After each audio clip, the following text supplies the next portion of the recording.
मनौती मांगे, सब कुछ किए, लेकिन पुत्र नहीं हो रहा है। अंततः जो है ऐसा वर्णन मिलता है कि माता महामाया उपोषित रखती हैं। उपोषित जानते हैं? देखिए, शब्दों को लेके झगड़ा भी मत करिए। हमारे पाली में उपोषित शब्द है और हिंदू लोग उपवास कहते हैं। हा? अगर शब्दों की व्याख्या किया जाए, उप प्लस वास, उप प्लस वसत, पाली में कहें तो उपोषित, उपोषित, उप प्लस वसत, तो यानी पास में जाकर के बैठना। उपवास माने पास में जाकर के वास करना, बैठना, यही ना, दोनों का अर्थ सेम ही है, लेकिन व्याख्या उनके में क्या है, हमारे में क्या है, दोनों में अंतर है। उनका दूसरे धर्मों का उपवास का सिस्टम अलग है, हमारे धर्म के उपोषित का सिस्टम अलग है। वहाँ तो 24 घंटे सरपुतिया का जूस पी के रहेंगे, शरीर को जलाएंगे, लेकिन यहाँ शरीर को नहीं जलाना है, मन को ठीक करना है। क्योंकि सब कर्ता धर्ता कौन है? कर्ता धर्ता कौन है? मन है कि ऊपर वाला? ऊपर वाला है, मन क्या करेगा? सही कह रहा हूं? कौन है?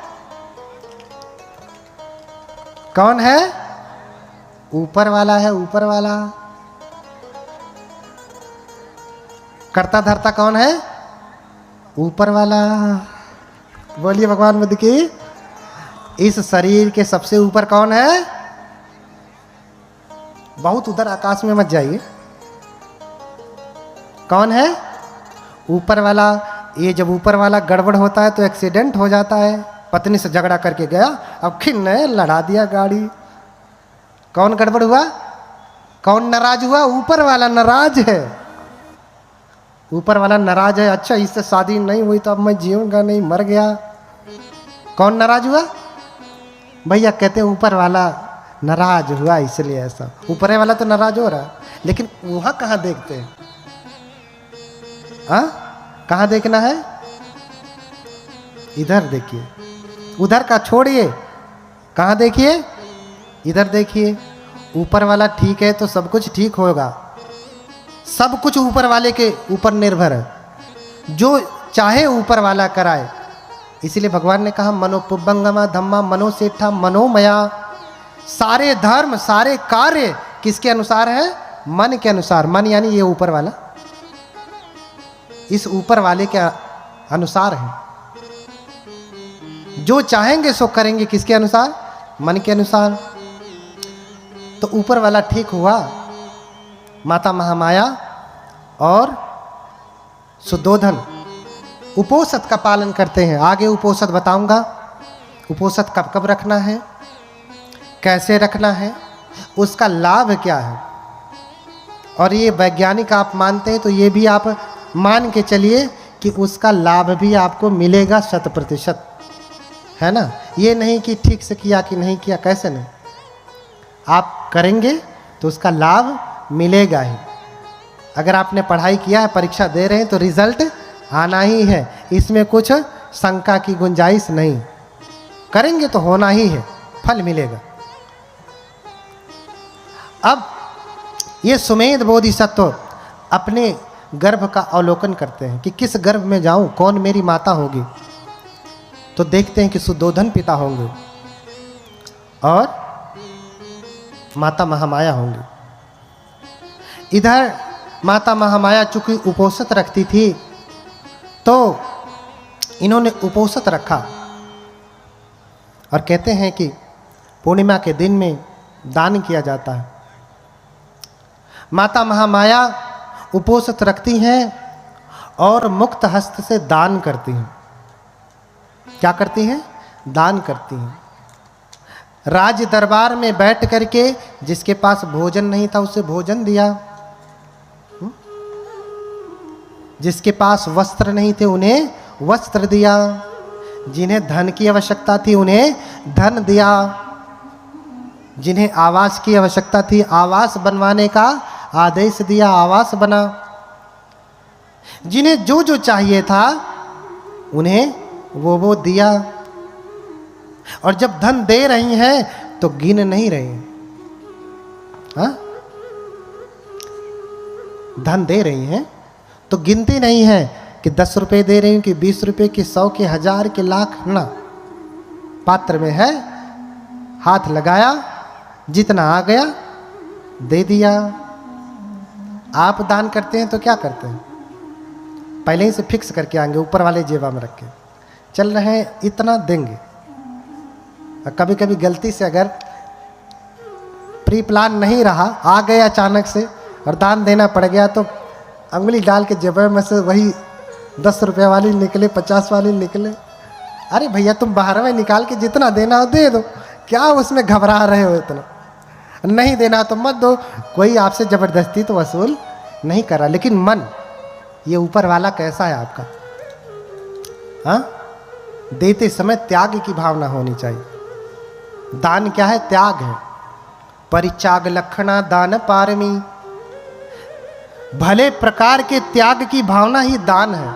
आपने वस्तु दे दिया, मन पकड़ा, अरे 1000 दे दिया, रहा होता तो लड़के का फीस दे दिया होता, बर्बाद हो गया। मन से पकड़ा है, धन चला गया, मन पकड़ा है। इसलिए कहा कि परित्याग, भली प्रकार से त्याग करना है। हाथ से ही नहीं त्यागना है, मन से भी त्याग। जब दे दिया तो दे दिया, और नहीं देना चाह रहे तो भैया रखो, इतना घबराओ मत। जब मन बन जाए तब देना। हाँ, कभी कभी कुछ बनते लोग भी होते हैं, अरे भैया लाओ, यहाँ करो वहाँ। कोई सर मुंडवाने से, वस्त्र पहनने से कोई श्रमण नहीं होता, कोई भिक्षु नहीं होता। न मुंडके न समणो अभ्यत्वा लिकं भणं, इच्छा लोभ समापन्नो समणो किम भविष्यति। हाँ, सर मुंडवाने से कोई बनते नहीं होता, भिक्षु नहीं होता। जिसके भीतर इच्छा है, लोभ है, लालच है, क्या वो बनते होगा? ना। बनते कौन? संसारे भयं इच्छतीति बनते भिक्षु। जो संसार में भय देखता है, बार बार जन्म मरण के चक्र में भय देखता है, ये सांसारिक चीजों में भय देखता है। सांसारिक चीज क्या है? लालच, लोभ, संग्रह, इसमें भय देखता है, वो भिक्षु है, अन्यथा भिक्षु नहीं है। सर मुंडवाने से कोई भिक्षु नहीं होगा, समझ रहे ना? इसलिए उसको कोई ज्ञान भी नहीं प्राप्त होने वाला। कबीरदास भी इसी बात को बार बार कहते हैं, मूड मुड़ाए हरि मिले तो सब कोई ले ही मुड़ाए। कपड़ा पहनने से, सर मुड़ाने से कोई भंते हो जाए और उसे बुद्धत्व प्राप्त हो जाए, निर्वाण हो जाए, तो हर कोई नहीं मुड़ा लेगा। मूड मुड़ाए हरि मिले तो सब कोई ले ही मुड़ाए। और बार बार के मुड़ते भेड़ न बैकुंठ जाए। अच्छा, भेड़ का तो बार बार मुंडन होता है ना, बैकुंठ गया, स्वर्ग गया? नहीं। भेड़ बैकुंठ जाती है? नहीं। तो सर मुड़वाने से, ऐसा पहन लेने से कोई भिक्षु नहीं होता। तो भैया जितना देना है उतना दीजिए। अब भंते लोगों की गड़बड़ी है, उनके गुरु का पता नहीं, किसी का कुछ पता नहीं, शिक्षा दीक्षा का पता नहीं, शील विनय का पता नहीं, तो वो मांगने आ जाते हैं। मांगने वाला कोई भिक्षु नहीं होता है। मांगने वाला कोई भिक्षु नहीं होता। न सो भिक्षु होती यावता भिक्षते पर। मांगने से, भिक्षा मांगने से कोई भिक्षु होता है? कतई नहीं हो सकता। इसलिए हम अपने प्रसंग पे आते हैं। समय रहा तो और व्याख्या होगी। बोलिए भगवान बुद्ध की। हाँ, तो उपोषित रखी, उपोषित का पालन किया, दान दिया। और फिर ये बोधिसत्व जब विलोकन करते हैं तो देखते हैं यही मेरी माया है, मेरी माता है, इसी के गर्भ में मुझे जाना है। तो दान आदि कृत्य करके ऐसा वर्णन मिलता है कि जब वो अपने सैया पे जाती हैं, बिस्तरे पे सोने के लिए जाती हैं, उसी रात वो स्वप्न देखती हैं। स्वप्न देखती हैं कि आप गर्भ में आ गए। कौन? सिद्धार्थ। उधर सुमेध से देवतागण निवेदन कर रहे हैं।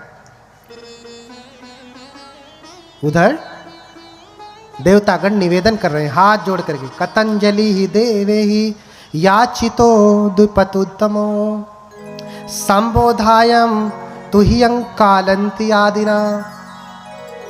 हाथ जोड़ करके निवेदन करते हैं कि हे देव, आपके बुद्धत्व का समय आ गया, अर्थात आप जन्म ग्रहण करें। थोड़ा सा इको कम कर दो इसका, इको थोड़ा कम, आवाज साफ नहीं आ रही, हल्का सा इको कम।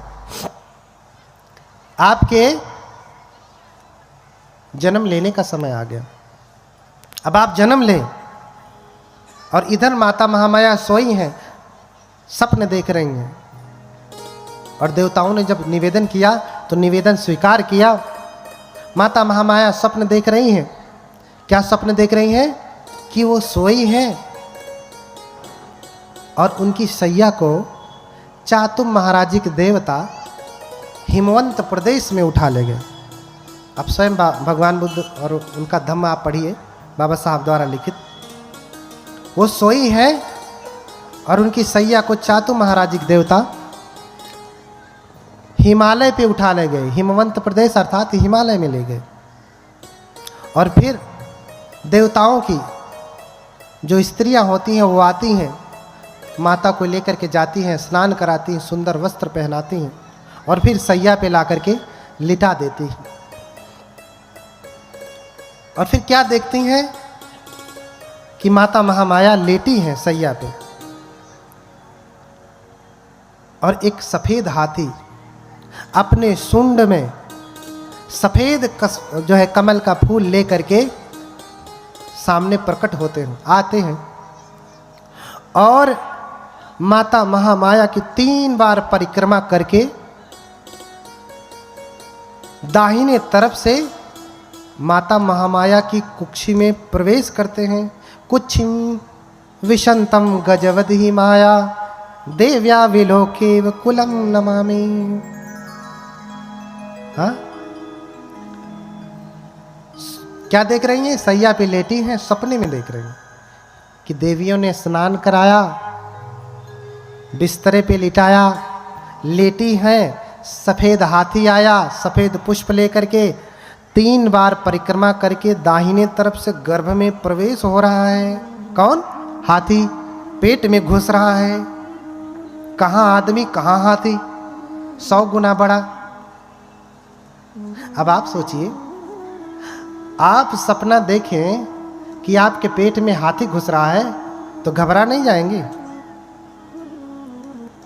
माता महामाया भी देख रही कि अरे हाथी पुष्प लेके आ रहा है। माता महामाया घबरा गई और घबरा गई तो निद्रा टूट गई, फिर जग गई। अरे ये सपना था, सपना। कुछ लोग आरोप लगाते हैं कि अरे ये बौद्ध लोग कहते हैं कि हाथी जो है पुष्प लेकर के गर्भ में आया और माता महामाया के पेट में घुस गया। ये सपना था, सपना। सच में ऐसा नहीं हुआ। जैसे ही हाथी घुसता है निद्रा खुल जाती है और फिर उठ करके घबरा जाती हैं, पसीने पसीने हो जाती हैं। अपने स्वामी से सुबह बताती हैं कि स्वामी मैंने ऐसा ऐसा सपना देखा। तो राजा शुद्धोधन स्वप्न के जानकारों को बुलाते हैं। 108 स्वप्न के जानने वाले विद्वान ब्राह्मणों को बुलाते हैं, जो केतु निघंटु शास्त्र को जानने वाले, लक्षण विद्या को जानने वाले, सामुद्रिक विद्या को जानने वाले, उनको बुलाते हैं और उनको बढ़िया बढ़िया भोजन कराते हैं और थाल भर भर करके दान देते हैं। 108 ज्ञानी ज्योतिषियों को बुला करके भोजन कराया, दान दिया और फिर हाथ जोड़ करके निवेदन किया कि इसमें से जो योग्य 8 ब्राह्मण हैं वो रुके, वो स्वप्न की व्याख्या करें। बाकी 100 लोग जाएं, 100 लोग रह के क्या करेंगे? व्याख्या तो 8 लोग ज्ञानी लोग कर लेंगे। तो 100 लोग चले जाते हैं, 8 लोग रुकते हैं। तो उसमें उन 8 नामों में रामो धजो लखनो चापिमंती भोजो कौंडन्यो भोजो सुयामो सुदत्तो। ये कौन थे? एते 8 अहेशु ब्राह्मणा। उस समय यही 8 ज्योतिष को जानने वाले ब्राह्मण थे, जो स्वप्न की व्याख्या कर सकते थे। रामो धजो लखन मंती कौंडन्य भोज सुयाम सुदत्त, ये 8 ब्राह्मण। और इन सब में सबसे छोटे हैं कौंडिन्य, कौंडन्यो, कौंडिन्य सबसे छोटे हैं। सभी ब्राह्मणों ने, 7 ब्राह्मणों ने हाथ उठा करके कहा कि इनके जीवन में 2 घटनाएं हो सकती, दोनों में से एक होंगी। राजा भवि चक्रवर्ती बुद्धो अथ लोकोत्तमः। क्या कहा कि हे राजन, अगर ये बड़े हुए, अगर गृहस्थी के जीवन में रहे तो क्या होंगे ये? राजा। क्यों? क्योंकि आपकी मां जो है, पत्नी ने जो स्वप्न देखा है वो बेटे के जन्म का स्वप्न है, अर्थात आपकी माता गर्भवती हो चुकी हैं। क्या हो चुकी हैं? गर्भवती हो चुकी हैं।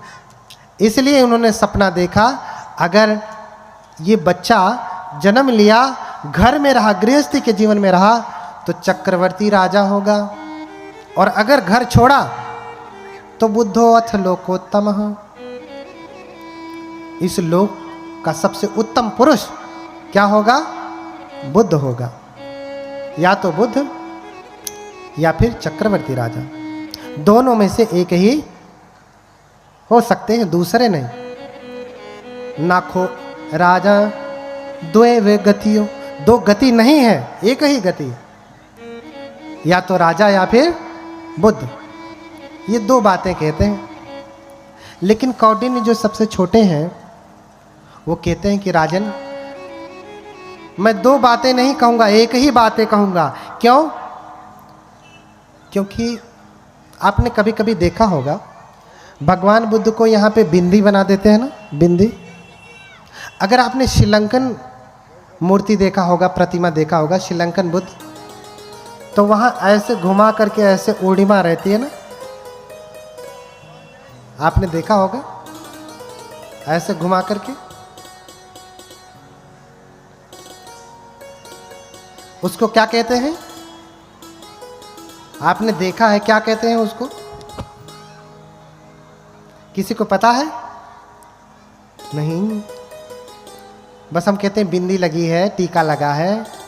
नहीं, हाँ कुछ लोग हैं ऐसे गोल सा बना देते हैं, ऐसा नहीं है। लेकिन श्रीलंकन में ऐसे घुमा करके ऊपर लौ निकली हुई अग्नि, जैसे अग्नि की शिखा होती है, जैसे दीपक की ज्वाला होती है, लेकिन ऐसे घूमी हुई ऊपर जलती हुई, उसे कहते हैं ओडिमा। क्या कहते हैं? ओडिमा। उस ओडिमा के दाहिने होने से वो 2 प्रकार से होती है। अगर ये बाएं की तरफ होती तो ये चक्रवर्ती राजा होते, लेकिन ये दाहिने की तरफ है, इसलिए बुद्ध होंगे। और कौंडिन्य ने कैसे जाना? क्योंकि कौंडिन्य जो है मुख्य सामुद्रिक विद्या जानते थे। क्या जानते थे? मुख्य सामुद्रिक विद्या में पारंगत थे, अर्थात मुख के लक्षण को देख करके बता सकते हैं आपका भविष्य, आप क्या होंगे, कौन से स्वभाव के हैं, अच्छे हैं, बुरे हैं, गुस्सैल हैं, है ना, लालची हैं, दानी हैं, सब बता देंगे। उसे मुख्य सामुद्रिक विद्या कहते हैं। हाँ, आजकल तो बहुत सारी वैज्ञानिक किताबें मिलती हैं। लोग कहते हैं ऐसे किया तो उसका अर्थ दूसरा, वैसे किया तो उसका अर्थ दूसरा, मुंह टेढ़ा किया तो उसका अर्थ दूसरा। एक प्रकार से विद्या ही है। लेकिन बाकी के 8 जो ज्ञानी थे, ये 7 ज्ञानी ये समझ नहीं पाए, सिर्फ कौंडिन्य ही समझते हैं। और दाहिने तरफ था, ये देख करके कहे कि राजन, ये सिर्फ बुद्ध ही होंगे, चक्रवर्ती राजा नहीं होंगे। इसलिए राजा को अच्छा नहीं लगा, बाकी के 7 बूढ़े बुजुर्गों को भी अच्छा नहीं लगा कि आप कैसे कह सकते हैं, आप गलत कह रहे हैं। राजा को भी नहीं अच्छा लगा, क्योंकि कोई ऐसा चाहता है कि उसका बेटा होता है कि मेरा बेटा तपस्वी ना हो, क्या बने, राजा बने। मैं राजा हूं, मेरा बेटा भी राजा बने। मैं डॉक्टर हूं, मेरा बेटा भी डॉक्टर तो बन गया, चला गया मुंबई में शिफ्ट है, क्या करोगे? क्या फायदा है? कभी आता भी नहीं, फोन भी नहीं करता। बनाओ डॉक्टर, डॉक्टर के साथ साथ उसको एक अच्छा मनुष्य भी बनाना है। अब इसका अर्थ ये नहीं जो मैं कह रहा हूँ आप डॉक्टर इंजीनियर सब बनना छोड़ दीजिए, और तेजी से बनिए, लेकिन उद्देश्य भी समझिए, ठीक है? तो राजा खुश नहीं हुए, दुखी हुए, और बाकियों का सत्कार किया लेकिन कौंडिन्य का नहीं किया। विद्वानों का सत्कार बहुत कम होता है, विद्वानों की आलोचना बहुत होती है। क्यों? क्योंकि वो जो सत्य जानते हैं वो ठीक विपरीत होता है, जो आज तक वो जानते रहे होंगे उससे ठीक विपरीत। जब पेड़ से फल गिरा, उसने प्रश्न कर दिया कि अरे ये नीचे क्यों गिरा, ऊपर क्यों नहीं जाता? तो लोगों ने उसे पागल कह दिया, मूर्ख कह दिया, अरे इसके पास तो दिमाग नहीं है, ऐसा कह दिया। लेकिन असली ज्ञान तो वही था। तो इन्हीं सब बातों के साथ समय बहुत हो गया। आप लोगों का जो पैर है, आपका जो दुश्मन है, बार बार आपको परेशान कर रहा है, आपको बैठने नहीं दे रहा है, और इसलिए बाकी की कथा और भी गंभीर बातों की चर्चा कल होगी। आज शुरुआत थी, इसलिए छोटी छोटी बातों पे चर्चा किया।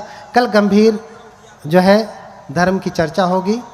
आप सभी लोग समय से आए, और इन्हीं सब बातों के साथ अब जो है मैं अपनी वाणी को विराम दूंगा से। लेकिन ये गौरव है धम्म के प्रति, संघ के प्रति, बुद्ध के प्रति। आज आप सभी लोग कथा सुनेंगे, बहुत सारे ऐसे शब्द मिलेंगे जो आपको पचेंगे नहीं,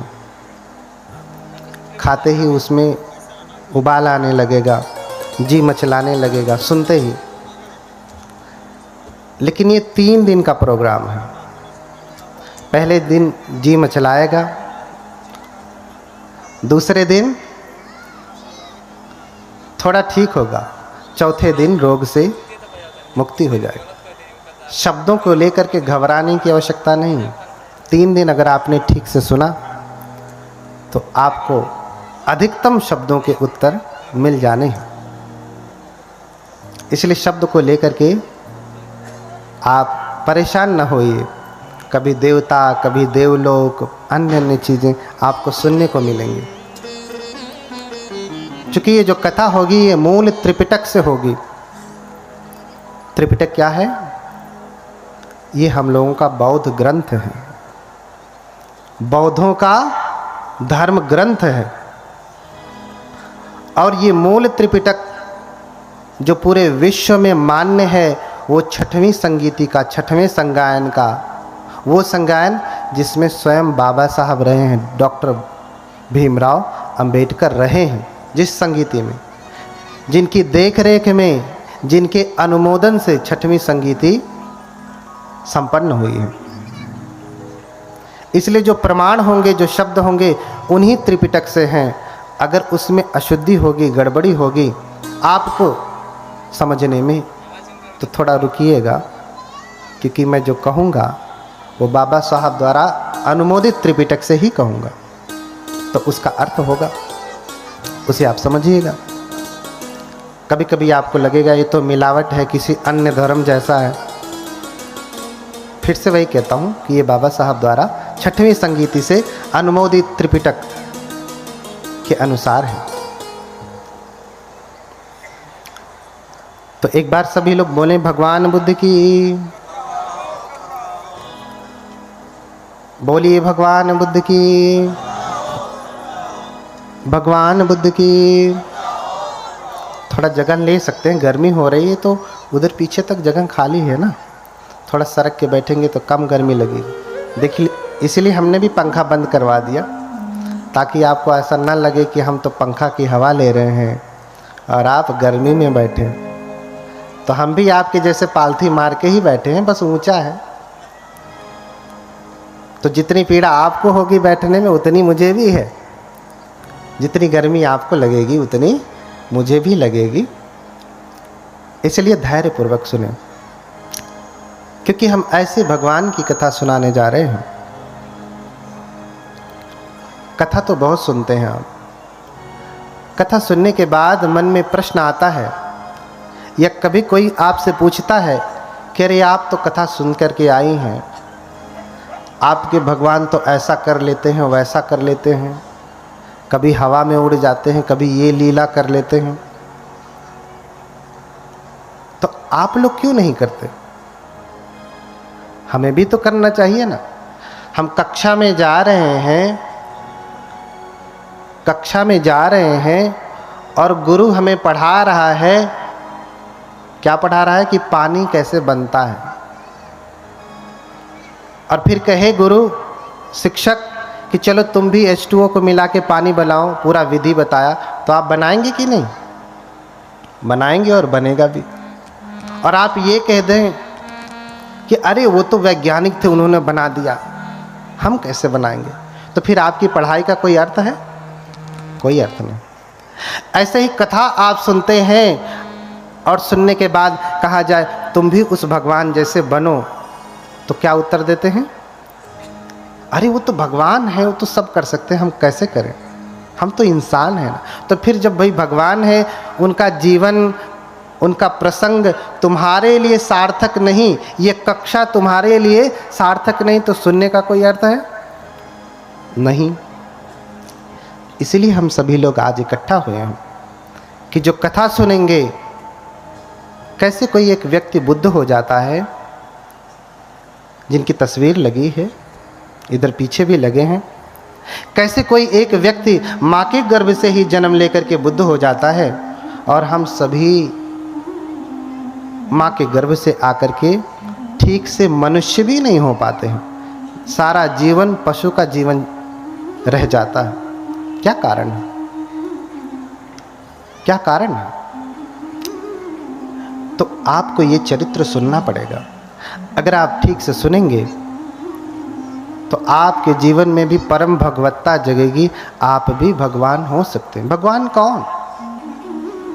हाँ, भगवान कौन? अक्सर प्रश्न होता है कि भगवान किसे कहते हैं। बौद्ध धर्म में भगवान नहीं होते, अन्य लोगों को भगवान कहा जाता है। शब्दों को लेकर के लोग लड़ाई करते हैं, भगवाधारी भगवाधारी कहते हैं। आप शब्द भी देखें, भगवा, क्या भगवा शब्द संस्कृत में है? क्या भगवा शब्द हिंदी में है? क्या भगवा शब्द अंग्रेजी में है? हाँ, उर्दू में है, अरबी में है, फारसी में है, इटाली में है, किसी में है? नहीं। किस में है? मूल पाली और प्राकृत में ही भगवा है।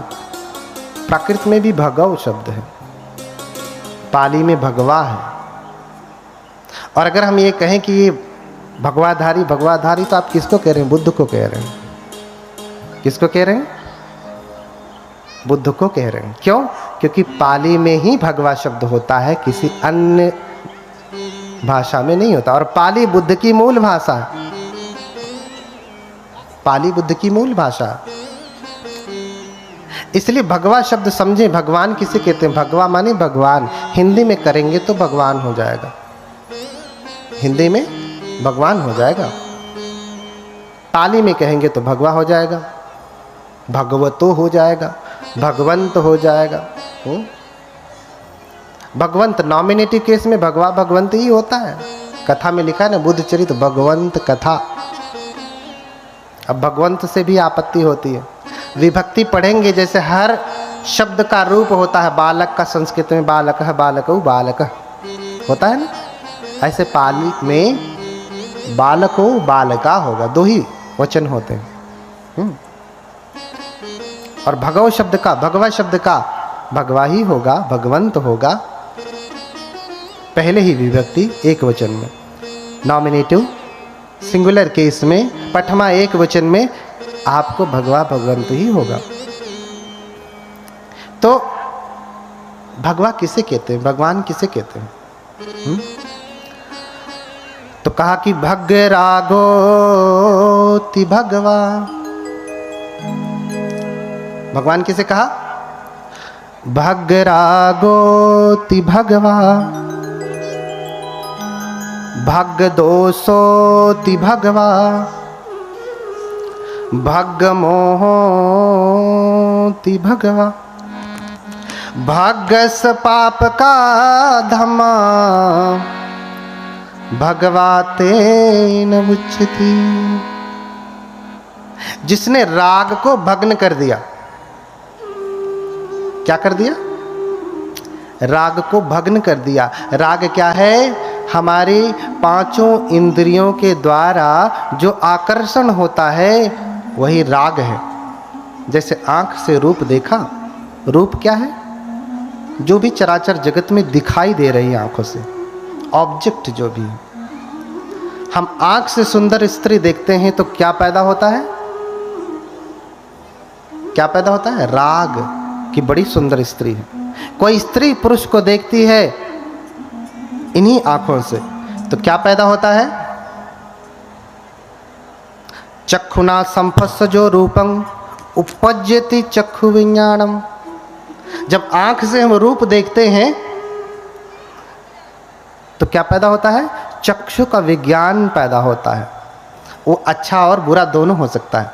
स्त्री सुंदर है तो बहुत सुंदर है, स्त्री कुरूप है तो अरे, ऐसे पुरुष के संदर्भ में भी।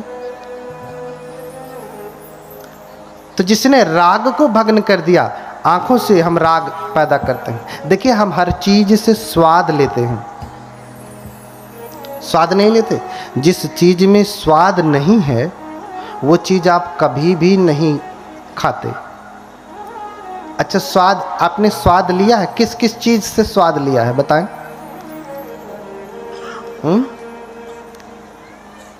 किस किस से? सलायतन फसजो रसंग वे विमर्तति। जब हमारे क्षह आयतन उनके आलंबनों के साथ टकराते हैं तो व्यक्ति स्वाद लेता है। स्वाद, आज तक आप एक ही स्वाद जानते हैं, एक ही प्रकार का आहार जानते हैं, लेकिन बुद्ध 4 आहार कहते हैं। कितने? कितने? 4 आहार कहते हैं। कौन कौन से? एक तो आहार आप जानते हैं, उसे कहते हैं कबलीकर आहार। कबलीकारो आहारो, कबलीकार आहार अर्थात जिसे आप कबल बना के चबा करके चपर चपर चपर करके खाते हैं, वो क्या है? कबलीकर आहार। फिर क्या है? मनोसंचेतना आहार है। फिर क्या है? स्पर्श आहार है। फिर क्या है? विज्ञान, जिसे हम हिंदी में कहेंगे विज्ञान, विज्ञान आहार। ये 4 प्रकार के आहार हैं और इन्हीं के द्वारा, इन आहारों को हम लेते कैसे हैं? इन्हीं 5 इंद्रियों के द्वारा लेते हैं। आँख, कान, नाक, जीभ, त्वचा और मन। एक 6वीं इंद्री जुड़ती है जिसके द्वारा हम सारे रसों का आनंद लेते हैं। अच्छा, जिस चीज में स्वाद नहीं उसे आप खाते हैं? खाना कौन सा खाया? भोजन कौन सा किया? जिसमें स्वाद है। एक दिन अगर स्वादिष्ट भोजन न मिला तो आपका पेट न भरेगा। भरता है? नहीं भरता। हर चीज में तो आप तो स्वाद बस इतना ही जानते हैं कि यही स्वाद है, लेकिन नहीं, आंखों से भी स्वाद है। आपने वस्त्र कौन सा पहना? जो आंखों को स्वादिष्ट, आंख के द्वारा स्पर्श हुआ तो जो विज्ञान पैदा हुआ, जो स्वादिष्ट लग रहा है, वही स्वादिष्ट वस्त्र आपने पहना। नहीं पहना? आपकी अलमारी में हजारों जोड़े कपड़े रहे होंगे। हाँ, ऐसे गए होते, हाथ डाले होते पीछे, निकाल लिया, एक पहन लिया। ऐसा किया क्या? देखा कि इन हजारों में भी कौन सबसे ज्यादा स्वादिष्ट है, वही कपड़ा पहना ना, वही वस्त्र पहना। ऐसे ही कान से व्यक्ति स्वाद लेता है, कान से स्वाद लेता है। बढ़िया गीत चले तो आदमी स्वाद लेता है, गाली देवे तो फिर स्वाद नहीं ले पाता है, सारा रस खत्म हो जाता है। ऐसे स्पर्श से स्वाद लेता है। स्पर्श का सबसे उच्चतम स्वाद स्त्री पुरुष का भोग है। उससे बड़ा राग क्या है? उससे बड़ा राग है कोई? नहीं। कोई राग ना। ऐसे ही कानों को शब्द सुन करके, नासिका से गंध को ग्रहण करके, इत्र कौन सा लगाया, परफ्यूम कौन सा लगाया, वही। कोई भी आया दुकान से और दे दिया, लो भैया ये ले जाओ, आपने ले लिया? नहीं, जिसमें आपको स्वाद आया, नहीं ये स्वादिष्ट लग रहा है नासिका के द्वारा, वही आपने लगाया। तो ऐसे ही छहों इंद्रियों से, 5 शारीरिक इंद्रिय हैं और 1 मानसिक इंद्रिय, छहों इंद्रियों से जो स्वाद लेता है राग में फंसता है। इसलिए बुद्ध ने कहा, बुद्ध कौन है? भग रागोति भगवा, जिसने समस्त रागों को भग्न कर दिया। बुद्ध के भीतर कोई भी रस नहीं, रस लेने की कामना नहीं। आप उनको रूखा भोजन दे देंगे, रूखा भोजन कर लेंगे। वस्त्र तो कोई राजसी पहनते नहीं थे। हम लोगों के भीतर राग है, स्वाद है, बुद्ध के भीतर ऐसा नहीं था। बुद्ध तो पंचकूल पहनते थे। पंचकूल यानी पुराना फटा कपड़ा, उसको सिल करके चीवर बनाते थे और बुद्ध उसको पहनते थे। आंखों से कोई रूप देखा तो उसमें भी स्वाद नहीं, कान से कोई गीत नहीं सुनते, ऐसा जो आपके यहाँ गांव में जब खुशी होती है तो डीजे लग जाता है, ऐसा बुद्ध कोई गीत नहीं सुनते। बुद्ध धम्मपद का गायन सुनते हैं। इसलिए हमारे धर्म की जब संगीति हुई तो उसे कहा संगीति, साथ में गीति माने गायन करना, साथ में गायन करना। दूसरा शब्द दिया संगायन, साथ में गायन करना। आज कोई गा दिया तो कहते हैं भंते तो गीत वादित, अरे भैया तुम समझो, ऑर्केस्ट्रा वाले थोड़ी ना है। हाँ, क्या गाया? बुद्ध की स्तुति गाया, धम्म के गीत गाया।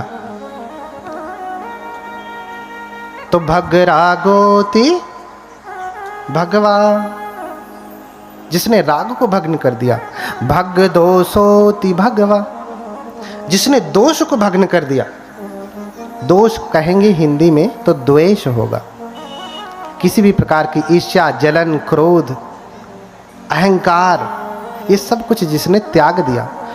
बुद्ध तो छोटे से छोटे जीव के प्रति कारुणिक है, इसलिए बुद्ध को महाकारुणिक कहा गया। बुद्ध के जैसा धरती पे करुणावान आज तक कोई नहीं हुआ। बुद्ध के जैसा, बुद्ध जिसके ऊपर करुणा करते हैं, मार करके भी लोग करुणा करते हैं, बुद्ध बिना मारे ही करुणा कर देते हैं। क्यों? क्योंकि बुद्ध परम सामर्थ्यवान है। अरे भैया, किसी को सुधारना है तो उसे बंदूक चला के मारना जरूरी है। इसलिए देश का संविधान बहुत विषम परिस्थिति में ही जाकर के फांसी की सजा देता है। क्यों? क्योंकि बाबा साहब उस भगवान बुद्ध की शिक्षा से प्रेरित हैं। जब कोई विकल्प ही नहीं बचता तब जाकर के मारने का विधान। कार्य में सहयोगी बनूंगा, इसलिए फावड़ा ले लेते हैं और रास्ता बनाने लगते हैं। अब इतने वैभवशाली घर में रहें, जिनके घर में खुद ही 1000 बैलों की खेती, 7 पीढ़ियों का इतना विशाल धन, कभी खेत देखा भी नहीं, और फावड़ा चलाने की तो बात ही छोड़िए। और वो भी सब कुछ छोड़ करके जंगल जा करके अभी सप्ताह भर वो तप ही कर रहे हैं। एक सप्ताह कोई बैठ करके आए, फिर फावड़ा पकड़ा दीजिए, चलेगा? लेकिन फिर भी देखिए श्रद्धा कि नहीं, मैं भी बनाऊंगा। फावड़ा पकड़ लेते हैं और रास्ता बनाने लगते हैं,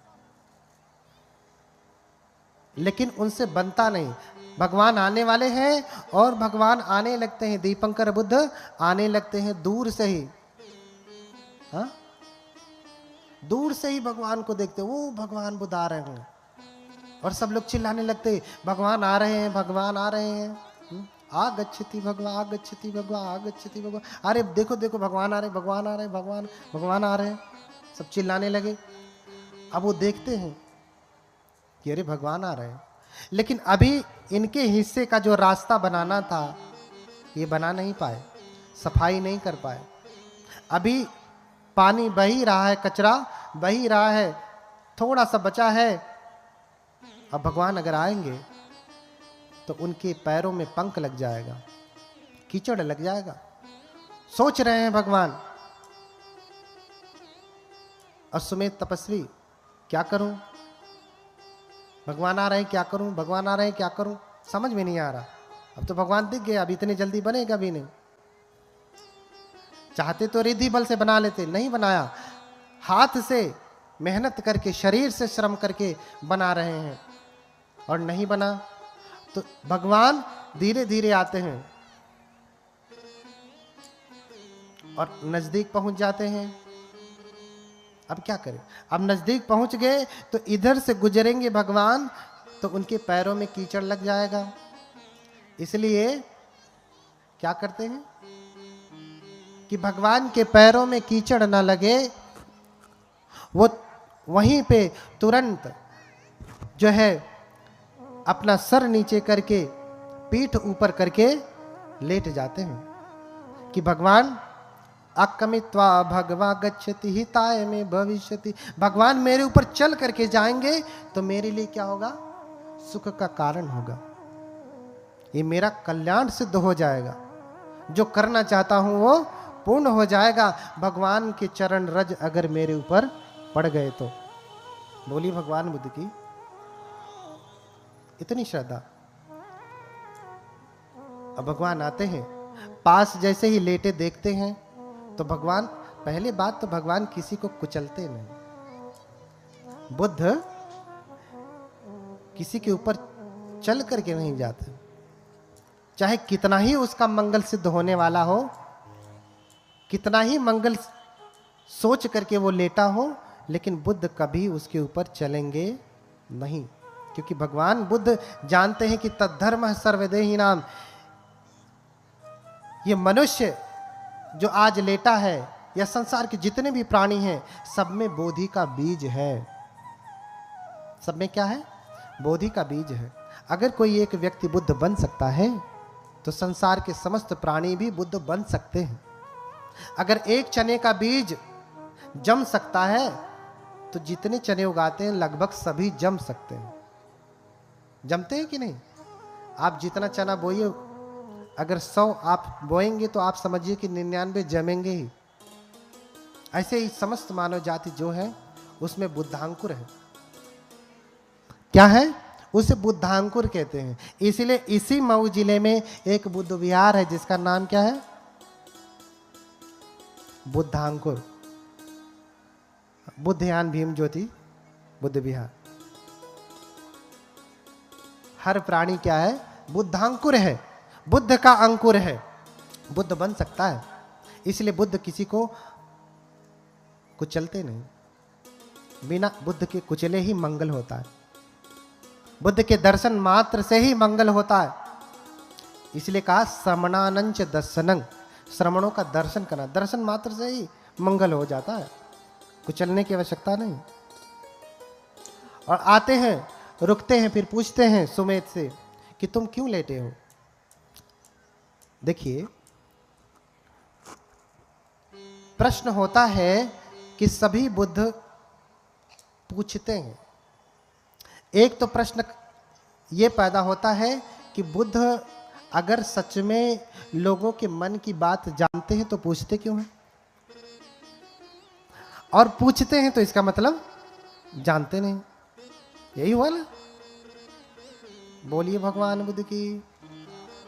बुद्ध अगर सर्वज्ञ हैं, अभी हमने एक स्तुति की, सर्वज्ञ है सुगतो बुद्धो।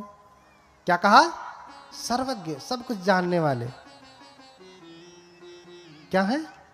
सब कुछ जानने वाले। अगर वो सर्वज्ञ है, सब कुछ जानते हैं, तो इसके मन में क्या चल रहा है ये नहीं जान रहे? पूछ क्यों रहे? फिर क्यों पूछ रहे? अच्छा, आप कोर्ट में जाते हैं तो आपके तमाम सबूतों और गवाहों को देख करके जज नहीं जानता कि फैसला क्या है, लेकिन पूछता है ना। ये तो बहुत मामूली बात है, पूछता है ना कि भैया तुम्हें कुछ कहना है। हम तो सब जान ही रहे हैं क्या है, सारा कच्चा चिट्ठा ये रखा है, लेकिन जज आपको अवसर देता। बुद्ध भी अवसर देते हैं आपको कैसा अवसर? सत्य वचन बोलने का। आज तक आप झूठ बोले होंगे, जो कुछ भी किए होंगे, लेकिन बुद्धों के सामने आप कम से कम सच बोलें। बुद्धों के सामने सच बोलें, आप वचन की शुद्धता करें।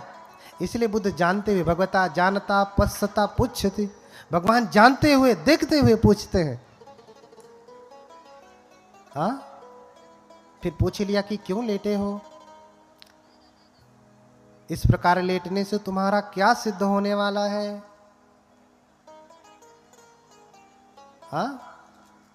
तो सुमेध सोचते हैं कि इच्छे अज अहम इधर, क्या कहते हैं? मन में सोचते हैं, इच्छे अज अहम अज सब्बांतरणे भवे संघस्स नवको हुत्वा पविष्यं पुरं वरं। अगर मैं चाहूं तो इसी समय अपने समस्त क्लेशों को नष्ट करके, क्योंकि 5 अभिज्ञा और 8 समापत्ति में सिद्ध व्यक्ति अरहत हो जाता है। अरहत हो जाता है, बस कहे कि नहीं मुझे अरहत होना है तो अरहत हो जाता है। उन्होंने सोचा कि मैं अगर चाहूं तो अभी अरहत हो जाऊं, जीवन मुक्त हो जाऊं, फिर से दोबारा जन्म मरण के चक्कर से फंसने वाला ना हो, मुक्त हो जाऊं। लेकिन मेरे अकेले मुक्त होने से क्या लाभ? मेरे अकेले मुक्त होने से क्या लाभ? देखिए, बौद्ध धर्म में 2 यान हो गए बुद्ध के बाद, थेरवाद और महायान। थेरवाद बुद्ध बनने पे जोर देते हैं, थेरवाद श्रावक बनने पे, अरहत बनने पे जोर देते हैं, महायान बुद्ध बनने पे जोर देते हैं। कारण क्योंकि इसकी जड़ें स्वयं थेरवाद में, जो मैं कथा सुना रहा हूं आपको, ये थेरवाद के पाली ग्रंथ से ही है, थेरवाद के पाली ग्रंथ से ही है।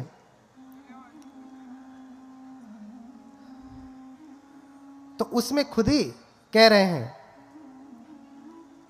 किंग में एकेन तीर्णेन तारेन तमदस्सिना सब्बयुतं पापुड़ित्वा संतारे सदेवकम। कह रहे हैं कि मैं चाहूं तो अभी अरहत हो जाऊं, लेकिन मेरे अकेले मुक्त होने से क्या लाभ?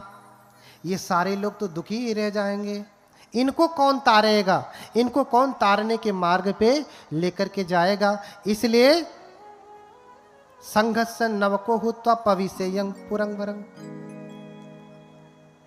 इसलिए मैं भी बुद्ध के जैसा होना चाहता हूं, मैं भी बुद्ध बनना चाहता हूं, ताकि मैं लोगों को सम्यक ज्ञान दे सकूं और लोग भी इस भव चक्र से मुक्त हो सके। इसलिए मुझे मुक्त नहीं होना है, मुझे क्या होना है? बुद्ध होना है।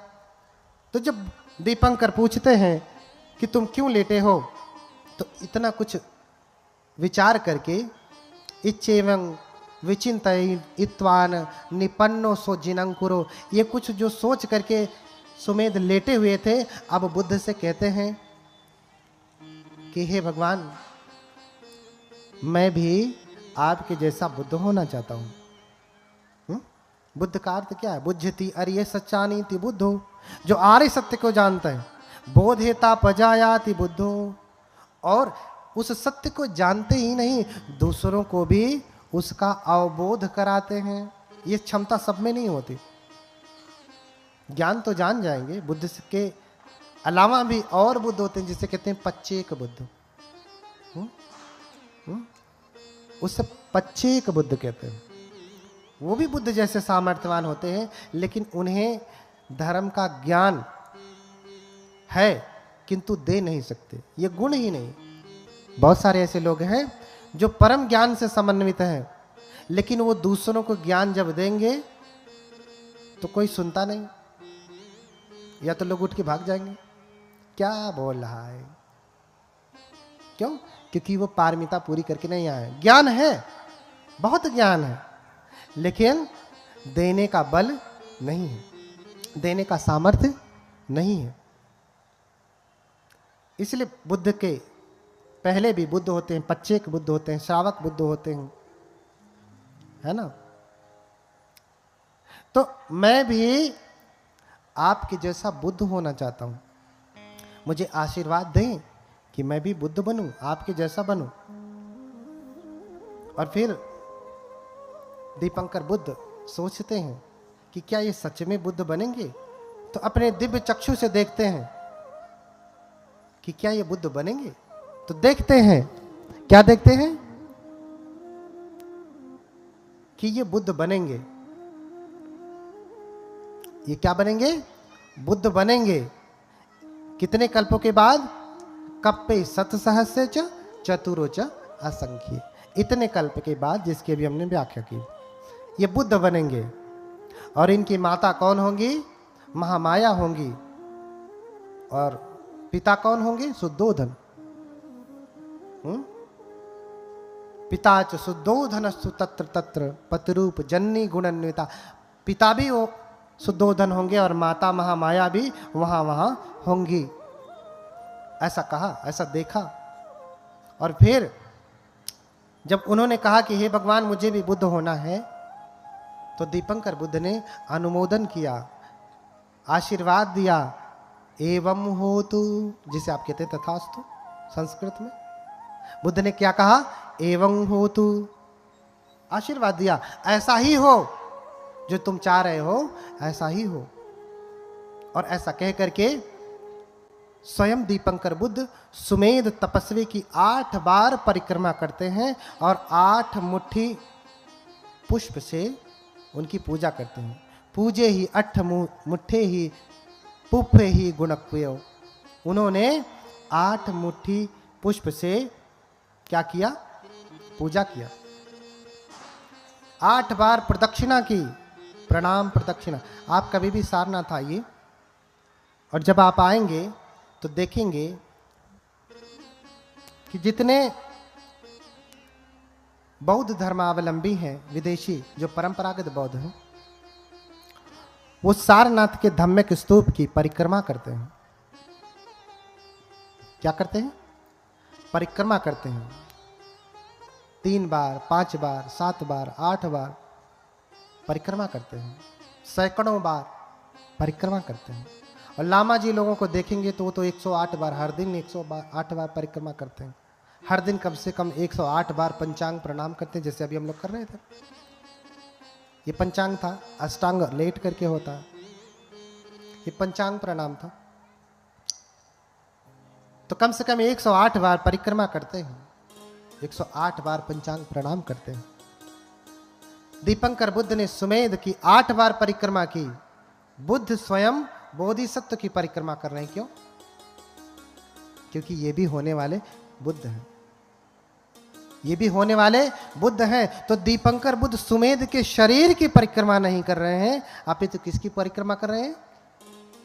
उनके भीतर उत्पन्न होने वाले बुद्धत्व की परिक्रमा कर रहे हैं कि ये होने वाले बुद्ध हैं, ये बोधि के बीज हैं, ज्ञान के बीज हैं, बुद्धत्व के बीज हैं।